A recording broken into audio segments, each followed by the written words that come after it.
Assalamualaikum warahmatullahi wabarakatuh.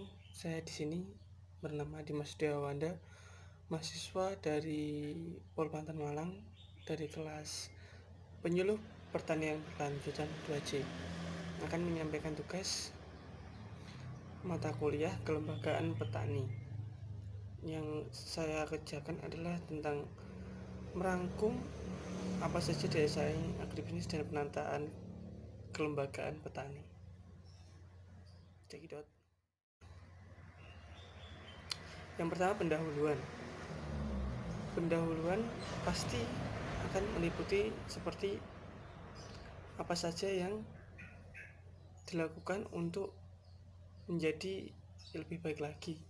Yang pertama adalah pengembangan agribisnis di Indonesia harus dilanjutkan sebagai wujud kesinambungan, penganekaan dan pendalaman pembangunan pertanian yang selama ini telah dilaksanakan.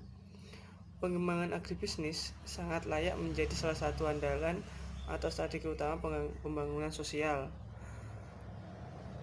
karena pertumbuhan ekonomi yang dihasilkan juga diikuti dengan pemerataan pendapatan. Di samping itu, negara kita memiliki keunggulan dan kekhasan lokal yang perlu dikembangkan lagi. Jadi kita harus sering-sering menggali apa saja kekhasan dari daerah-daerah di Indonesia.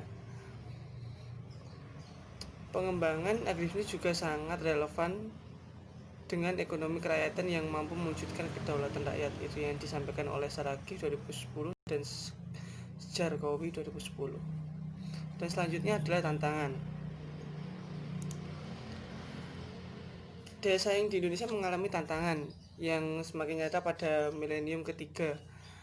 Jadi setelah fenomena globalisasi nyaris menjadi keniscayaan dan batas-batas negara semakin kabur. Globalisasi yang ditandai oleh proses mobilitas sumber daya, termasuk SDM, SDA, komoditas dan jasa dan sebagainya, semakin tinggi. Persaingan antar pelaku di dalam negara pun juga semakin tinggi. Dalam kawasan nasional maupun internasional itu persaingan itu sangat-sangat ketat. Dan selanjutnya adalah globalisasi. Arus globalisasi dan kerjasama. Di sebuah negara pasti tidak mungkin menjadi negara yang hanya berjalan tanpa adanya bantuan dari negara-negara lain. Jadi di sini di era globalisasi dan kerjasama, ekonomi negara-negara di dunia nyaris tidak terbendung. Jadi ekonomi antar negara itu pasti akan melonjak maupun menurun. Jadi siapapun negara tersebut pasti akan perlu bantuan dari negara-negara yang lain.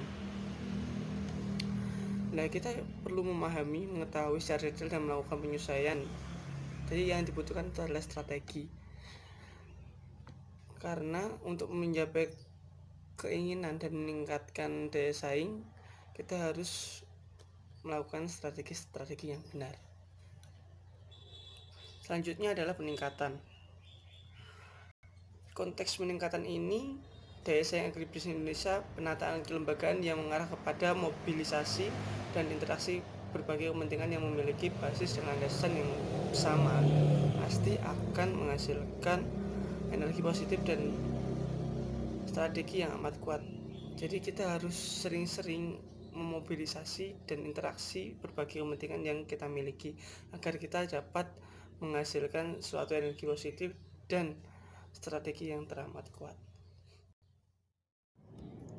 Nah, yang selanjutnya adalah konsep agribisnis, agroindustri, dan kelembagaan petani. Di dalam sini sendiri ada agribisnis dapat disebutkan merupakan istilah yang baru kenal sejak awal dekade sekitaran 1970-an di Indonesia. Agribisnis adalah kegiatan ekonomi yang berhulu pada dunia pertanian yang mencakup semua kegiatan mulai dari pengadaan, penyaluran sarana produksi pada kegiatan tata niaga produk pertanian yang dihasilkan oleh usaha tani. Itu yang disampaikan oleh Downey dan Erickson 1987 dalam Zakaria 2002. Agribisnis memiliki dua konsep, yakni yang pertama, agribisnis suatu sistem yang koordinatif atau integratif yang terdiri dari beberapa subsistem, dan kedua, agribisnis menjadi suatu bisnis. Sebagai suatu sistem, agribisnis terdiri dari yang pertama, subsistem pengadaan sarana produksi pertanian, subsistem usaha tani on farm, subsistem pengolahan hasil pertanian, off-farm atau agroindustri. Yang selanjutnya adalah subsistem pemasaran. Yang terakhir adalah subsistem sarana dan prasarana penunjang kelembagaan politik dan lingkungan. Selanjutnya mengenai agroindustri. Austin dalam Zakaria 2002 menyatakan bahwa agroindustri adalah suatu unit usaha yang memproses produk pertanian sebagai bahan baku, mulai dari pengumpulan usaha memproses produk pertanian sebagai bahan baku, mulai dari pengumpulan bahan baku, pembersihan, grading, pengolahan, dan pengemasan produk hingga siap untuk dipasarkan. Itu yang pokoknya intinya itu agroindustri adalah mengolah dari bahan mentah sampai ke bahan yang siap dipasarkan. Selanjutnya adalah kelembagaan petani. Usaha tani melakukan subsistem yang juga penting karena subsistem ini akan diperoleh produksi yang dihasilkan oleh petani. Misalkan poktan sendiri kita akan misalkan untuk katakanlah kita menanam jagung manis. Nah, jika jagung manis ketika musim panen itu harganya menurun, kita bisa mengolah menjadi makanan-makanan yang daya belinya itu juga tinggi, meskipun harganya tidak terlalu tinggi. Selain kita bisa mendapat untung, meskipun itu untungnya tidak lebih. Jadi dalam poktan kita akan bergabung menjadi kegapotan, dan kegapotan itu pasti ada kelompok yang namanya KWT. Ya, produk pertanian yang kita olah itu adalah produk dari petani yang diolah oleh KWT, kelompok wanita tani. Jadi jika agroindustri itu sudah lancar, kita tidak mungkin tidak membutuhkan pengolahannya, pemasarannya, seperti itu. Jadi fungsi kelembagaan petani itu pertama, bukan fungsinya sih, kita akan membuat itu pasar. Yang terpenting itu pasar. Yang kedua, lanjutnya kita akan bagaimana kita menjual produk dengan harga yang lumayan. Karena petani sendiri pun juga capek, juga butuh keuntungan dari apa yang mereka kerjakan sampai selama ini. Selanjutnya adalah penutup atau langkah-langkah yang relevan yang bisa diambil untuk kedepannya, yaitu adalah peran pemerintah sangat strategis, terutama dalam menyediakan infrastruktur dan perangkat regulasi agar pelaksanaan pengembangan agribisnis benar-benar berjalan baik dan efisien. Jadi peran pemerintah itu sangat-sangat dibutuhkan oleh petani. Tidak mungkin kita para petani itu, memang kita kalau panen mendapatkan untung, tapi kita tidak mempunyai keuntungan yang bisa untuk membeli mesin-mesin pertanian. Misalkan dari pemerintah memberikan bantuan kepada Gapoktan seperti hand traktor. Nah, itu sangat membantu sekali kepada petani-petani seperti kita, seperti saya, karena kita tidak mempunyai traktor-traktor seperti itu. Jadi kita harus menyewa traktor dari luar. Meskipun kita harus menyewa dari yang dipunyai Gapoktan, itu pasti harganya miring, enggak selalu seperti yang ada di luar. Lalu untuk langkah kedepannya, kita petani, kelembagaan petani, kita harus mencari seperti cara untuk pemasaran, cara menambah keuntungan, cara untuk mengefisiensikan tenaga, seperti itu. Jadi kita akan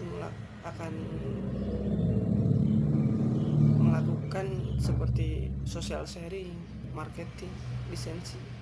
Jadi hal-hal tersebut yang merupakan hal kecil, seperti kita mengetahui tentang sosial media, kita mengetahui tentang lisensi komunikasi antara petani lain, dan kita melakukan efisiensi, dan kita mempunyai link.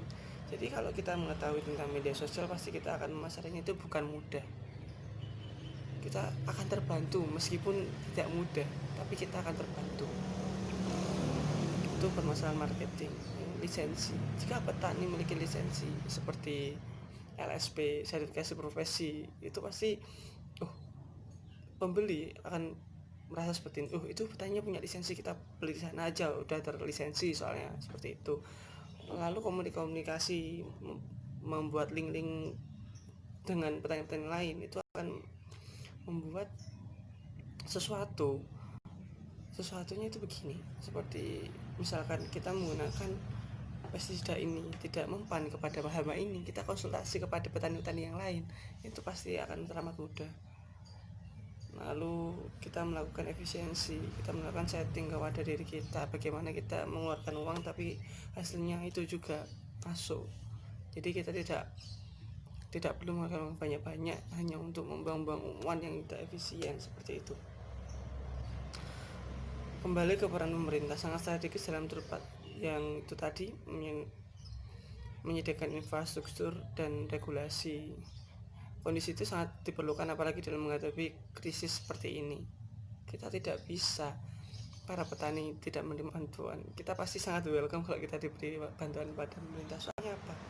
Dalam krisis seperti ini, bidang pertanian juga menurun kan. Jadi kita sangat-sangat perlu bantuan dari pemerintah. Meskipun itu bantuannya sebagai benih, seperti itu sangat-sangat membantu ke petani. Lalu dunia usaha merupakan komponen penting, mengingat jumlah pelakunya cukup banyak dan memegang posisi kunci dalam perekonomian. Dari mereka lah proses nilai tambah produk pertanian dihasilkan, dari mereka pula produk pertanian ditentukan. Meski demikian, harus diakui bahwa apabila dunia usaha akan ikut berusaha tani menghasilkan produk pertanian seperti petani-petani umumnya, mereka dapat dipastikan akan mengalami kerugian. Soalnya itu sudah menggunakan teknologi yang lama dan itu sangat tidak efisien. Karena usaha tani yang dilakukan petani umumnya berskala kecil dan bukan efisien, yaitu tadi berskala kecil. Itulah fungsi dari kelembagaan petani Poktan, Gapoktan. Sebenarnya ada banyak untung mengikuti seperti Poktan, Gapoktan tersebut. Karena yang pertama kita akan mempunyai regulasi antar petani, kita mempunyai rekan-rekan yang bisa bantu di kala kita susah, seperti itu. Dan jika kita hanya tani skala kecil, kita bisa kita bisa bekerja sama dengan petani lainnya supaya kita juga mendapat untung meskipun kita dalam skala kecil, seperti itu. Dan yang selanjutnya, masyarakat petani merupakan komponen yang sangat penting mengingat jumlahnya sangat banyak, umumnya bergerak di bidang usaha tani on farm. Tanpa adanya petani maka agribisnis tidak akan jalan, seperti itu. Jadi ini yang paling relevan tadi adalah peran pemerintah, dan kita sebagai petani harus juga mengefisiensi dengan bantuan-bantuan dari penyuluh, bantuan-bantuan dari pemerintah, seperti itu. Jadi kalau kita ingin, meskipun kita petani berskala kecil, tapi kalau kita memiliki pengetahuan tentang bagaimana cara mengambil keuntungan dalam skala kecil itu, pasti kita akan untung, seperti itu. Nah, seperti itu tadi yang dapat saya sampaikan. Bila ada salah kata saya mohon maaf, karena saya manusia yang jauh dari kata sempurna. Saya akhiri. Wassalamualaikum warahmatullahi wabarakatuh.